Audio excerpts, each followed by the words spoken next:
maybe I do like live a really long time. Like, what kind of life do I want to live?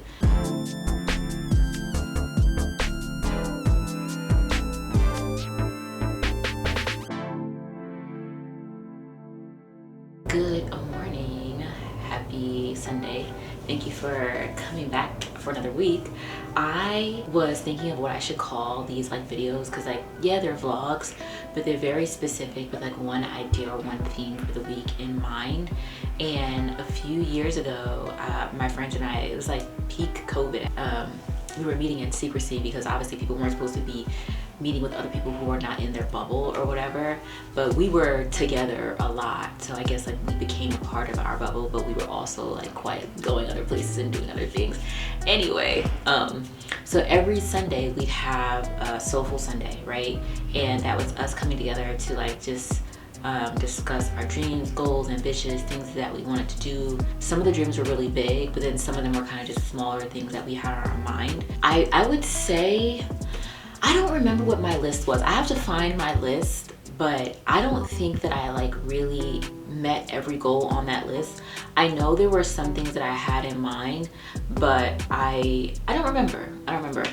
Anyway, I say all that to say, I guess two things, because I wasn't really thinking about what was on the list until just now as I was saying the words out of my face. But first, I'm gonna like have these weekly videos that I put out on Sunday be like my Soulful Sunday thought. And then the second thing is I have to find that list and see what was on it to see if I achieved it. But it leads me into the topic of what I wanted to talk about today. And so I was trying to think about a topic preemptively, and something that came up and has been coming up for the last 6 months or so for me was a question that God was asking me that it took me a second to kind of understand the context in which he was asking me. He said to me in some moment in which I'm sure I was like panicking or frantic about something or unsure about what decision I was going to make next. And he said to me, if time and money were not an issue, what would you do?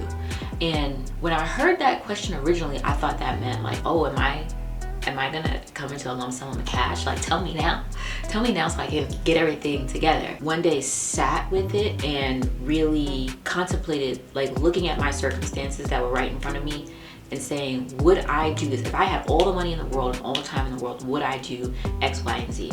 And I think there's a lot of things very quickly that fall away in that scenario, and any scenario for me at least, that I wouldn't do if I wasn't like bound by whatever, like, you know, time or money restrictions, right? So I guess an example of that for me, or the specific example that caused me to kind of open my eyes and said, wait a minute, let me look at this scenario from a different perspective.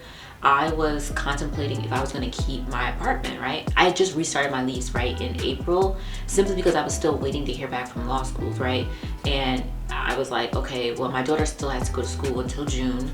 Maybe I'll just keep the lease, and I'll keep the lease for the entirety of the year, which at this point I'm kind of getting close to it now because it's January and like February will be here before you know it. But I was going to keep the lease. I was going to leave though, Airbnb it, and then come back and forth as I needed for like stuff with my mom. And then I kind of heard that question being phrased to me again, if time and money were not an issue, what would you do? And I was like, well, I guess I wouldn't keep the lease, right? For multiple reasons. One reason being like, I don't particularly care for the leasing office here. The apartment is really, really nice, but like I was just ready to leave, right? Like I wanted to make a clean break from New York. I didn't want to have like residual things lingering in the past behind me. That's the decision I made. I said, I'm gonna, you know, end the lease.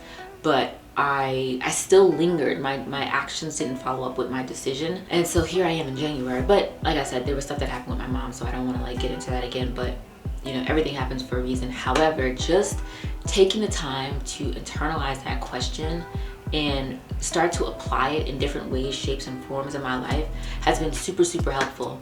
Full transparency, this is actually, I think, a question that all those like life coach gurus ask like early on. I do remember in my early 20s, I had this journal that I got, I think from a life coach, I don't really remember, but it had a list of goals on it, or it had a place where you could make goals for like, I think like 10 years, 20 years, 5 years, 1 year, something like that, or whatever.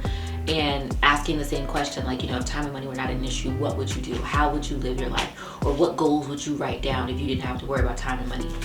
And thinking big picture with that question is very, very helpful to just get your mind in the space of accepting that there are other possibilities outside of what only you can see in front of you right now.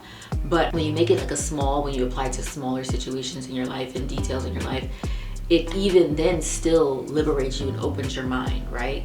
At least it has for me. So I made a video about my goals for the year, and those goals I would say are in line with what I would do if time and money were not an issue. But now I'm curious about what my old goals were from that Soulful Sunday segment that I used to do with my friends. I'm gonna get my phone and I'm gonna look real quick.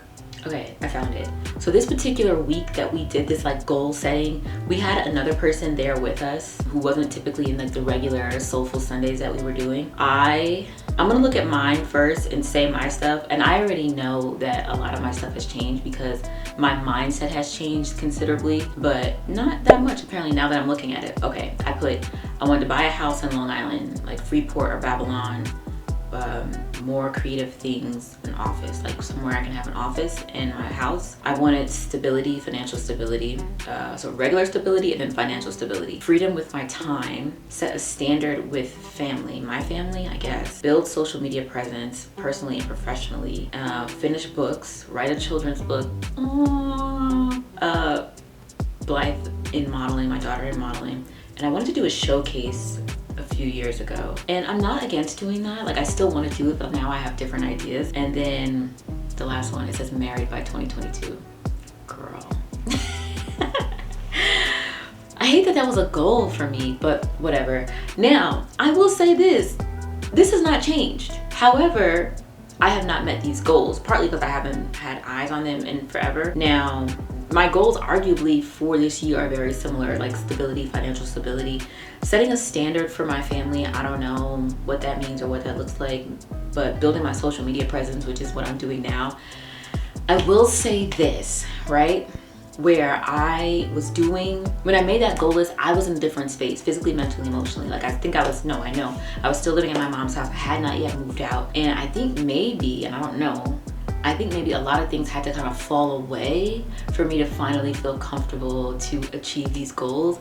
I'm sad that they're on my list still because I haven't quite done them, but I know I need to give myself grace. And I've been hearing God say grace a lot, like give yourself grace, which is grace in general, the word grace, a lot lately the last couple of weeks, because I'm so hard on myself. I'm not worried about what people will say on the internet because there's nothing that anyone could say to me that's going to be harder on me than I am on myself. And I say that to anyone who tries to like say like weird things to me or like mean things to me, even like family members. Like I don't care what they are saying because the inner voice up here, this beast up here, far worse. So I know God wants me to give me grace in that regard because I realize now that he had to kind of remove a lot of things that were in my life, people, situations. I had to just kind of get outside of the fog. I think that it's no coincidence that I'm looking back at this list today, being faced with a new and fresh slate to start over and build differently. And I guess I'm thankful.